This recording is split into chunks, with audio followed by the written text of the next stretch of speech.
Assalamualaikum warahmatullahi wabarakatuh. Sebelumnya, saya ingin mengucapkan terima kasih kepada Bapak Ardi Dwi Susandi MPD selaku dosen pengampu mata kuliah matematika yang telah memberikan kesempatan kepada saya untuk bisa memaparkan dan mempresentasikan yang telah diberikan, yaitu mengenai konsep logika. Baik, langsung saja ke materi, yaitu konsep logika. Secara etimologis, logika berasal dari kata Yunani atau bisa disebut juga logos, yang berarti kata, ucapan, pikiran secara utuh, atau bisa juga berarti ilmu pengetahuan. Dalam arti luas, logika adalah suatu cabang ilmu yang mengkaji penurunan kesimpulan yang sahih atau tidak valid. Di sini ada pernyataan dan kalimat terbuka. Yang pertama yaitu pernyataan. Apa sih pernyataan itu? Pernyataan adalah kalimat yang mempunyai nilai benar saja atau salah saja, tetapi tidak sekaligus benar dan salah. Kebenaran atau kesalahan sebuah pernyataan dinamakan nilai kebenaran dari pernyataan tersebut.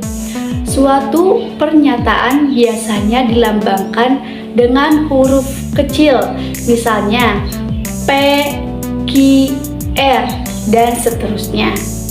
Di sini ada contohnya, yaitu Jakarta adalah ibu kota negara Republik Indonesia. Jadi, kalimat itu merupakan pernyataan yang bernilai benar. Yang kelima adalah 5 adalah bilangan genap. Merupakan pernyataan bernilai salah karena bilangan 5 tidak termasuk bilangan genap. Yang ketiga, kemana Andi pergi? Itu bukan kalimat pernyataan, melainkan sebuah pertanyaan karena tidak bernilai benar atau salah. Yang kedua, kalimat terbuka. Kalimat terbuka adalah kalimat yang masih memuat peubah atau variabel sehingga belum dapat ditentukan nilai benar atau salahnya. Variabel adalah simbol untuk menunjukkan suatu anggota yang belum spesifik dalam semesta pembicaraan. Untuk memahami pengertian kalimat terbuka, perhatikan contoh berikut. Di sini ada 2x ditambah 3 sama dengan 11. Jadi, karena belum dapat ditentukan benar atau salahnya, pada kalimat 2x ditambah 3 sama dengan 11, jika kita ganti variabel x dengan 3, maka kalimat tidak lagi dapat berupa kalimat terbuka. Sekarang, pernyataan yang bernilai salah, tetapi jika kita ganti variabel x dengan 4, maka adalah suatu pernyataan yang bernilai benar. Yang ketiga yaitu kota itu bersih, indah, dan teratur. Belum menjadi pernyataan karena tetap harus diselidiki nilai kebenarannya. Operasi logika. Yang pertama, negasi. Negasi atau ingkaran adalah suatu pernyataan baru yang dapat dibentuk dari pernyataan semula sehingga bernilai benar jika pernyataan semula salah dan bernilai salah jika pernyataan semula benar. Jika pada suatu pernyataan P diberikan pernyataan lain yang disebut negasi P dilambangkan oleh negasi P, maka dapat dibentuk dengan menuliskan tidak benar di depan pernyataan P, atau jika mungkin dengan menyisipkan kata tidak atau bukan di dalam pernyataan P. Nilai kebenaran negasi suatu pernyataan memenuhi sifat berikut ini. Jika P benar, maka negasi P salah. Jika P salah, maka negasi P benar. Jadi, nilai kebenaran negasi suatu pernyataan selalu berlawanan dengan nilai kebenaran pernyataan semula. Sifat tersebut dapat dituliskan dalam bentuk. Di sini ada tabel P dan negasi P. Di sini ada P yaitu benar dan negasi P salah. P salah, negasi P benar. Di sini ada contoh P. Semua bilangan prima adalah ganjil. Dan negasi P tidak benar bahwa semua bilangan prima adalah ganjil. Dan negasi ada bilangan prima yang tidak ganjil.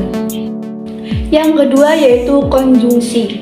Konjungsi adalah pernyataan gabungan dari dua pernyataan dengan menggunakan kata hubung dan. Jadi konjungsi itu kata hubungnya itu dan. Konjungsi dari pernyataan P dan Q dinotasikan oleh P, Q. Nilai kebenaran konjungsi P dan Q memenuhi sifat berikut ini. Jika P benar dan Q benar, maka P, Q benar. Sebaliknya, jika salah satu P atau Q salah, serta P salah dan Q salah, maka P dan Q salah. Dengan perkataan lain, konjungsi dua pernyataan akan bernilai benar hanya bila setiap pernyataan bagiannya bernilai benar. Di sini ada tabel P dan Q. P-nya itu benar, Q-nya itu benar, maka P atau Q disebut benar. Di sini ada contohnya P 2 ditambah 3 sama dengan 5. Berarti pernyataannya benar. Q 5 adalah bilangan prima, maka pernyataannya adalah benar. Maka digabungkan menggunakan kata hubung P atau Q. 2 ditambah 3 sama dengan 5 dan 5 adalah bilangan prima, yaitu pernyataan benar. Yang ketiga, disjungsi. Disjungsi adalah pernyataan gabungan dari dua pernyataan dengan menggunakan kata hubung atau. Jadi, yang disebut disjungsi itu kata hubungnya itu atau. Disjungsi dari pernyataan P dan Q dinotasikan oleh P atau Q. Nilai kebenaran disjungsi P atau Q memenuhi sifat berikut ini. Jika P benar dan Q benar, serta salah satu di antara P dan Q benar, maka P atau Q benar. Jika P dan Q dua-duanya salah, maka P atau Q salah.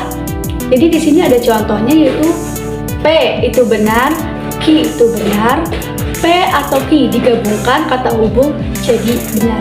Sini ada contoh P 5 tambah 3 sama dengan 8. Yaitu pernyataan benar, dan Q 8 adalah bilangan genap, pernyataan yang benar. Maka dihubungkan P atau Q 5 ditambah 3 sama dengan 8 atau 8 adalah bilangan genap.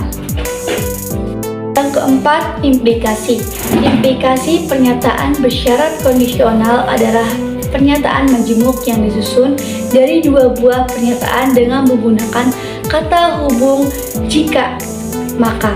Disjungsi dari pernyataan P dan Q dinotasikan oleh P, maka Q dapat dibaca jika P, maka Q.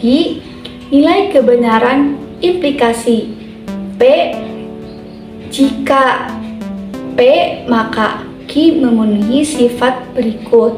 Untuk lebih jelasnya perhatikan tabel berikut. Sini ada P 5 ditambah 3 sama dengan 8, yaitu benar. Dan Ki 8 adalah bilangan genap, maka pernyataannya benar. Maka digabungkan, jika P maka Ki, jika 5 ditambah 3 sama dengan 8, maka 8 adalah bilangan genap. Pernyataan yang benar. Yang kelima, biimplikasi. Jika dua pernyataan P dan Q dirangkai dengan menggunakan kata hubung jika dan hanya jika, maka diperoleh pernyataan baru yang berbentuk P jika dan hanya jika Q yang disebut biimplikasi. Nilai kebenaran biimplikasi memenuhi sifat berikut dinyatakan benar jika P dan Q mempunyai nilai kebenaran yang sama. Untuk lebih jelasnya, perhatikan tabel berikut. P itu benar dan Q benar, maka P dan Q itu pernyataan yang benar. Di sini ada contohnya. P itu 2 ditambah 6 sama dengan 8. Maka pernyataan yang benar.